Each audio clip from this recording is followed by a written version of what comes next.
Good afternoon to you. Mark Stott of HurricaneTrack.com here. It is Monday, the 6th day of September 2021. Happy Labor Day to you. Time for the hurricane outlook and discussion. You know, it's 4 years ago today that Hurricane Irma, a Category 5, and I mean it was one of the most spectacular Category 5 hurricanes that we have seen in the modern satellite era. That perfect eye, the perfectly round central dense overcast. Not perfect, though, in terms of the impacts. Those were terrible for the people from Barbuda and points west from there, west-northwest, across the Virgin Islands. 4 years ago today, that was happening, and we were getting ready to face it down in Florida. Eventually, after that, I would leave a couple of days later and go on that great adventure to the state of Florida, where Irma would make landfall across the Keys and then eventually over there in Collier County. And you know the rest of the story. Nothing out there like that today, thank goodness. And now, a little bit more than a week after Ida, things are kind of calm in terms of threats to land, direct impacts, but we do have a couple of things to watch in the future. We have to watch Larry and the rip current threat coming up from that. So let's start with this from Brian McNulty and this interesting tweet about the fact that we have already passed the climatological date of the most major hurricanes. That's about right here. So after this point in time, the probabilities of major hurricanes begins to go down. But they're still there, believe me. And those are Category 3s or higher. So we've already passed that particular climatological peak. Let's use the color white. That'll just pop a little bit better. So we've already passed that climatological peak, but we still have to pass the just any old hurricane, Category 1, 2, 3, well, not 3, actually 1 and 2. And those are impactful as well. A Category 2 hurricane can cause a lot of problems. And we still have a pretty large area here over the sort of the time-space continuum, if you will, during the peak time. And then tropical storms and I guess pretty much anything, tropical storms, hurricanes, whatever, the whole mix. Also around that peak, roughly mid-September or so. So we still have a long ways to go, and it doesn't really begin to drop off dramatically until we get to October. But these last few years, as you've noticed, and really from 2015 on, I guess you could go back to 2014 if you look at Faye and Gonzalo, which were in October, the month of October has been rather impactful. We had Cat 5 Michael in 2018. Last year, October was just gangbusters busy. So we'll have to see. I think, and as I'm going to show you, there's an argument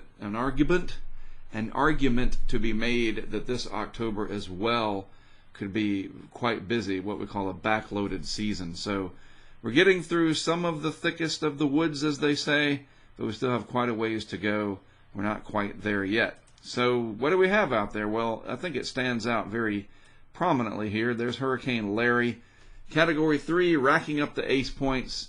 I think it's a little bit between 10 and 11 ace points that it has accumulated. That's the accumulated cyclone energy, a measure of the output of wind energy, and Larry is doing quite well with that. It's going to track up here pretty far to the east of Bermuda and then turn off to the northeast over the Atlantic with time. At least that's what it should do.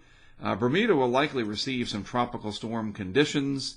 Wouldn't surprise me at all with that huge eye, a pretty large area of maximum winds, the radius of maximum winds. We're going to look at that more tomorrow and Wednesday and zoom in on the impacts for our friends in Bermuda. See what you guys can expect there.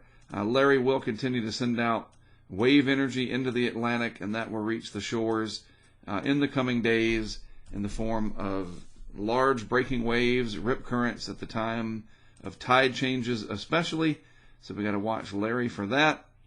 And to see how close it gets to Bermuda, we do have a live cam in Bermuda at Howard's Place. We'll take a look at that as well as needed. There's Invest Area 91L, trying to percolate just a little bit, but there's shear, there's dry air.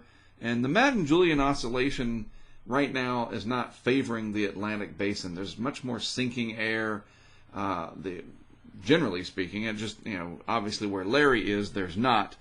But the way the phases work, it's not favoring the western part of the basin right now.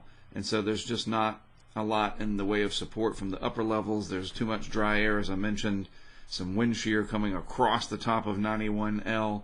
So not much of a chance for it to develop into anything significant in terms of wind and waves or surge, but this mess could get up here towards the Gulf Coast and work its way off the Atlantic, bringing some squally conditions, some heavy rain, and that could impact areas that are trying to rebuild and recover and deal with the leftovers, the impacts from Ida there.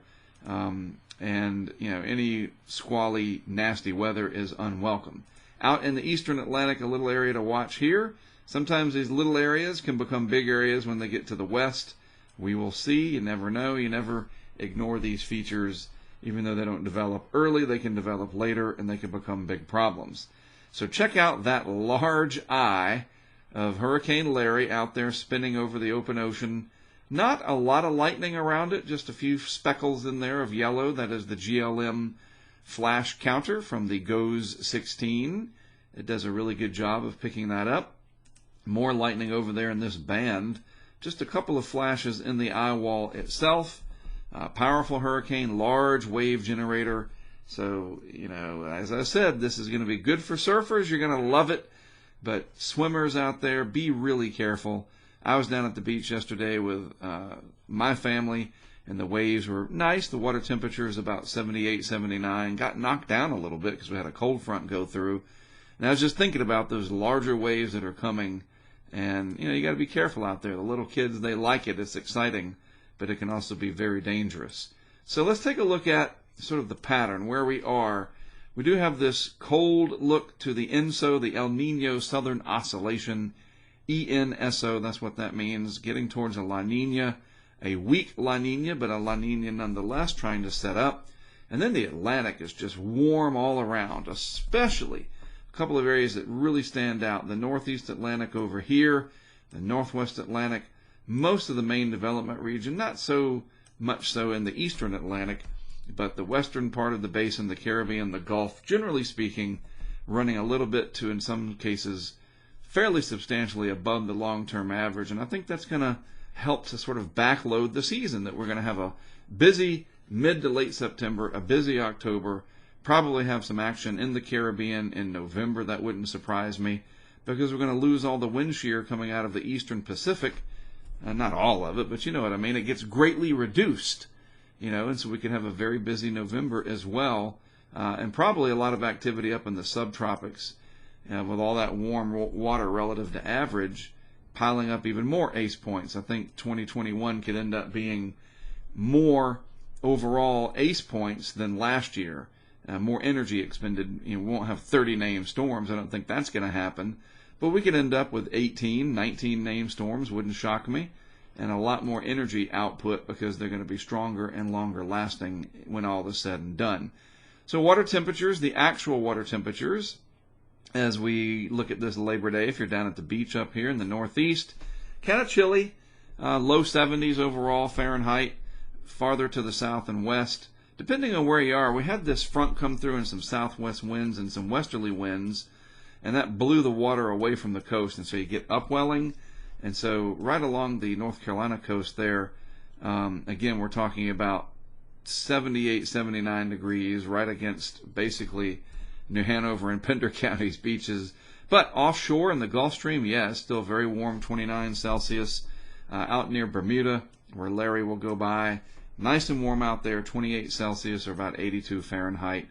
Gulf of Mexico, Ida did stir things up all through here, but don't let that blue fool you. This is just the color gradient, the color scale, if you will.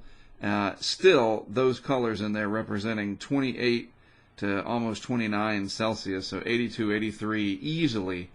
Plenty warm for hurricane activity.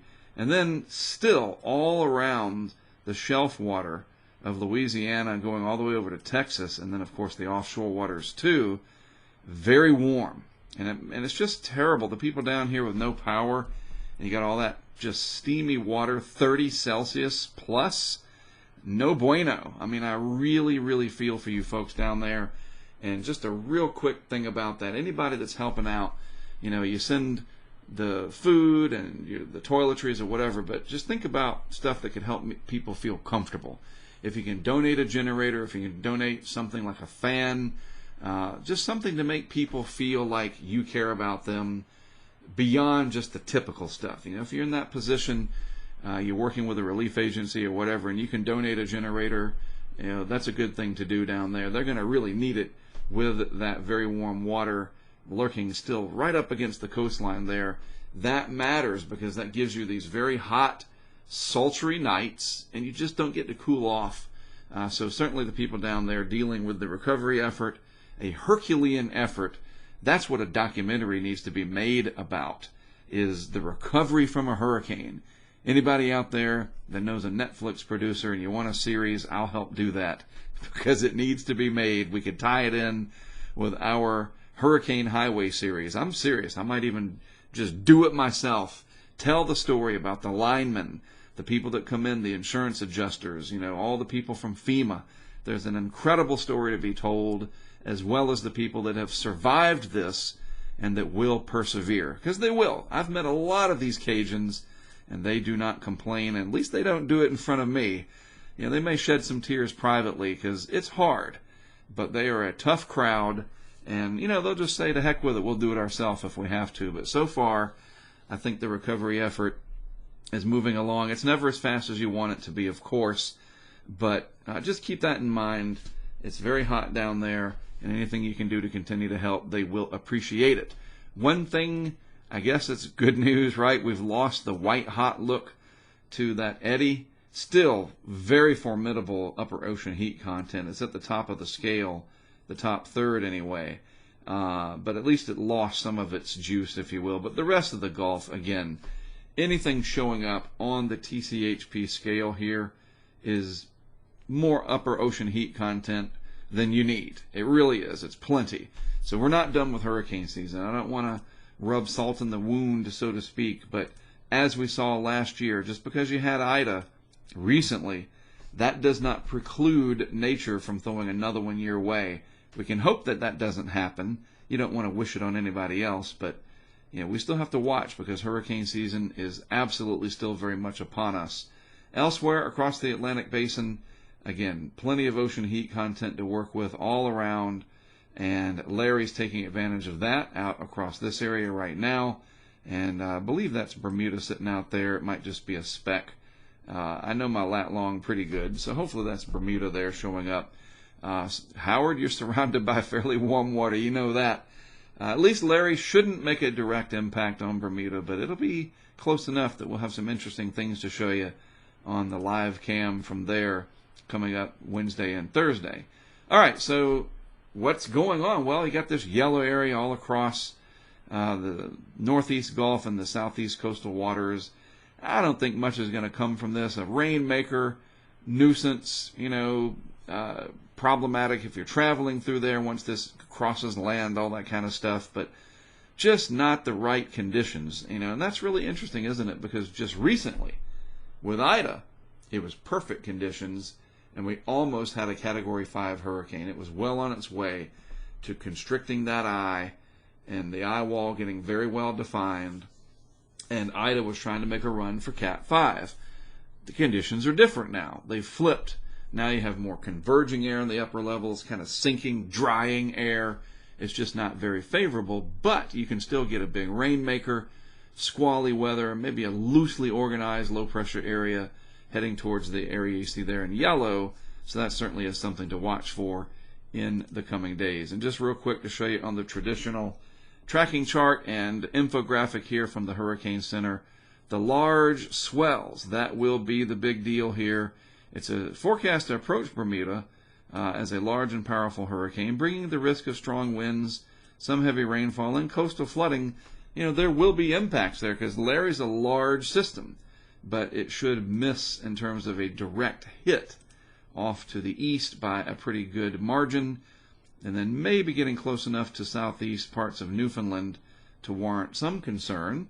But it's hurricane season. You'd be watching this regardless of as to whether or not I was telling you about it, right? You got to pay attention to all these. But big Atlantic hurricane, hopefully staying east enough that it won't be too much of a problem for Bermuda or Atlantic Canada. All right, one thing to note, once Larry does start sending those swells out, I really, really need you to do something for me. If you live near the beach, you're going to the beach, along the eastern seaboard especially, the Bahamas, the islands of the Caribbean, where those swells are going to come in. For the United States anyway, do me a favor. You go to weather.gov, weather.gov, and that takes you to this landing page right here. What do you look for? You're going to look over in this little area here and something that'll say rip current statement, beach hazards statement, like that right there. And those are the little bullet points you can click on. Or you can just look along the coast. You say, you know what? I live up here in Atlantic City area, and I'm going to go to the beach on Friday, maybe into Saturday, whatever. So you'd click on that. You click on Jersey. Hopefully you know where you live, you know your geography. And then you look and you see in this area, if I can highlight it, if it's colored in. Or over here, it'll say rip current statement or hazards, beach hazard statement, anything like that. And anything that's in red on the actual home page itself. You can click on here and get a specific forecast. Obviously, this isn't working at the moment, so it kind of blew my plan. Let's try this area. What's going on, Weather Service? Anyway, it would show up here when it's working. At least this is not my website that's not working. But seriously, weather.gov is the source, and it gives you some really, yes, your website isn't working. It's funny, but it's not funny. But this could be very, very helpful because you're going to see a lot of rip current problems all along the coast, and that can be deadly. And as I've said before, if you're not around, to watch my videos, then why do I do this, right? Right. So I need you alive. I need you safe. I'm trying to load this because I obviously forgot. There we go. So yeah, weather.gov. Check that out and make sure you are aware. All right, so the GFS from earlier today, the 12Z run, 850 millibars. It's about 5,000 feet up in the atmosphere for those of you playing at home. There's Larry represented very well with that tight vorticity signature, kind of a wavy, trophy pattern, upper level low here, east of the Iberian Peninsula, a little piece of energy off of Africa. Another tiny piece of energy there. There's 91L. Some energy in the Eastern Pacific, but nothing except Larry really taking advantage of this. And if we just scroll this through, you see Larry, and let me just mark Bermuda for you right there. There's Bermuda in red. So Larry comes up, close enough that you're going to probably see some tropical storm force wind, maybe some squalls too on the western side. It's a large hurricane. And then it turns north and east, and that's a pretty close call for Newfoundland there. Yikes. And then it heads up, pinwheeling around, maybe flirting with, of all places, Greenland. Wow. And, you just don't need that. Raining hard, tropical rain. It'd be post-tropical up there. The water's too cold. But potential for heavy rain over Greenland, that's, you could make a Hollywood movie about that, probably. So we're about 6 days out. There's day 7. We'll just stop there. Yeah, some interesting features to watch. One there. Maybe something in the Bay of Campeche. This high pressure area is pretty far to the south, so anything coming through is going to stay suppressed for now. So at least the next week, really not much to worry about. And you can see that reflected. We go over to Storm 2K. Good message board. Been around a long time. I've been a member of it since 2003. And I like to go in and just kind of look and see what people are saying. These different threads, the 2021 overall indicators, and then another thread about the actual global model runs and their discussions. And you want to kind of read the tea leaves. Well, this is how you do it. You just go in and see what people are talking about, some of the thoughts that they're saying and thinking, and what Jack's saying. You can embed things in here. This is the power of social media, beyond, this has been around before Twitter, before Facebook. Come on. And just kind of seeing what people are saying. That some of the CFS and CANSIPS models that get posted, etc. It's a good way to just check on what's up, what people are talking about. So I invite you to check that out as well, storm2k.org. And then the 16 through day 16, people that know how to watch the models and interpret them correctly without hyping stuff up. It's all right here. So, just a little pointing out of something that's venerable, been around a long time, it's got good value, and it helps me when I just want to see what people are talking about, developing a consensus as to what to look for. All right, don't forget, I'm on Twitter at HurricaneTrack, Facebook, YouTube. You know that. You're watching on YouTube, and we are supported by the people through crowdfunding at Patreon, the app and website, where you can crowdfund what's important to you. That's how we do it. And it really grew a lot once again during Ida.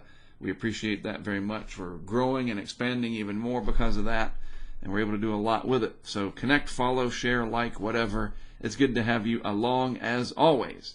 All right, that is it for me, from me, whatever. Exiting is always the hardest part. That is it from me for today. Have a great rest of your Monday, and I'll be back with more for you tomorrow. I'm Mark Sudduth, HurricaneTrack.com. We'll do it again tomorrow afternoon.